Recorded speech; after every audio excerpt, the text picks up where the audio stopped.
कृष्ण और सुदामा आश्रम में शिक्षा ग्रहण करते थे और युवा अवस्था में थे।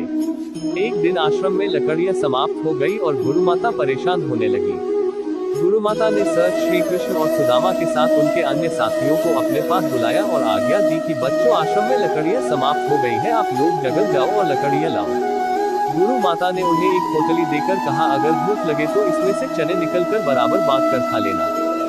सर श्री कृष्ण और सुदामा पोटली लेकर आज्ञा मानकर लकड़ियां लेने के लिए जंगल में चले गए।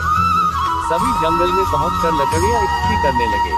लगभग सभी ने लकड़ियां इकट्ठी कर ली थी, लेकिन शाम हो गई थी। साथ में ही मौसम बहुत ज्यादा खराब होने लगा था।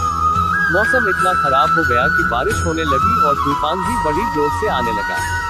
तूफान और बारिश रुकने का नाम ही नहीं ले रही। तो श्री कृष्ण और सुदामा ने सोचा कि हम एक पेड़ पर चढ़ जाते हैं, जिससे हम बारिश में भीगने से बच जाएंगे।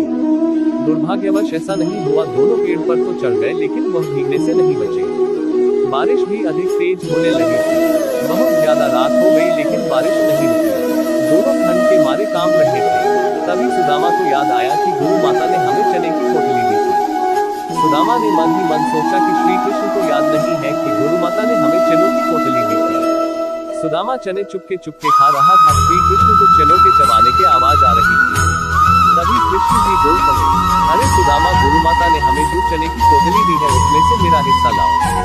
सुदामा हैरान हो गए और कृष्ण से कहने लगे, अरे मित्र, मुझे लगता है वो चने कहीं गिर गए। श्री कृष्ण यह सुनते ही चुप हो गए। वह जानते थे कि सुदामा चने खा रहा है, लेकिन उन्होंने सुदामा को कुछ नहीं कहा।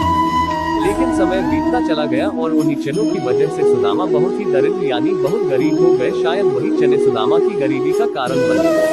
आप क्या मानते हैं, कमेंट जरूर करें।